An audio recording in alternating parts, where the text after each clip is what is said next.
திருக்குறள் அறத்துப்பால் கடவுள் வாழ்த்து.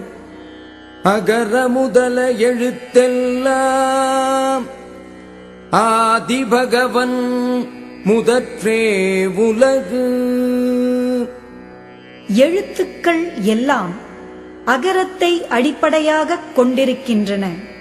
அதுபோல் உலகம் கடவுளை அடிப்படையாகக் கொண்டிருக்கின்றது. கற்றதனால் ஆயப்பயன் என்கொல் வாலறிவன் நற்றாள் தொழார் எனின். தூய அறிவு வடிவாக விளங்கும் இறைவனுடைய நல்ல திருவடிகளைத் தொழாமல் இருப்பாரானால் அவர் கற்ற கல்வியினால் ஆகிய பயன் என்ன? மலர்மிசை ஏகினான் மானடி சேர்ந்தார் நிலமிசை நீடு வாழ்வார். அன்பரின் அகமாகிய மலரில் வீற்றிருக்கும் கடவுளின் சிறந்த திருவடிகளை இடைவிடாமல் நினைக்கின்றவர் இன்ப உலகில் நிலைத்து வாழ்வார். வேண்டுதல் வேண்டாமையிலான் அடி சேர்ந்தார்க்கு யாண்டும் இடும்பை இல. விருப்பு வெறுப்பு இல்லாத கடவுளின் திருவடிகளை பொருந்தி நினைக்கின்றவர்க்கு எப்போதும் எவ்விடத்திலும் துன்பம் இல்லை. இருள் சேர் இருவினையும் சேரா இறைவன் பொருள் சேர் புகழ் புரிந்தார் மாட்டு.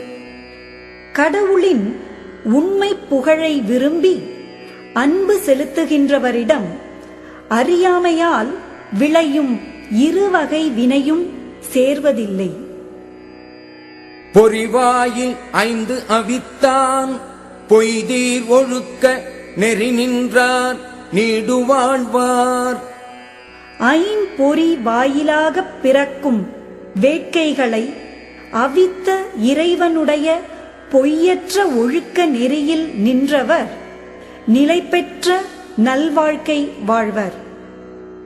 தனக்கு உவமை இல்லாதான் தாள் சேர்ந்தார்க்கு அல்லால் மனக்கவலை மாற்றல் அரிது.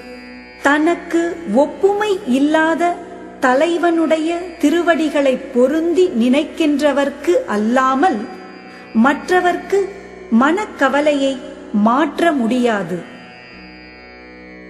அறவாழி அந்தணன் தாள் சேர்ந்தார்க்கு அல்லால் பிறவாழி நீந்தல் அரிது. அறக்கடலாக விளங்கும் கடவுளின் திருவடிகளை பொருந்தி நினைக்கின்றவர்க்கு அல்லாமல் மற்றவர் பொருளும் இன்பமும் ஆகிய மற்ற கடல்களை கடக்க முடியாது.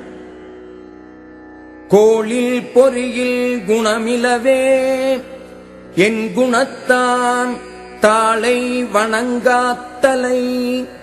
கேட்காத செவி பார்க்காத கண் முதலியன போல் என் குணங்களை உடைய கடவுளின் திருவடிகளை வணங்காதவரின் தலைகள் பயனற்றவைகளாம். பிறவிப் பெருங்கடல் நீந்துவர் நீந்தார் இறைவன் அடி சேராதார். இறைவனுடைய திருவடிகளை பொருந்தி நினைக்கின்றவர் பிறவியாகிய பெரிய கடலை கடக்க முடியும், மற்றவர் கடக்க முடியாது.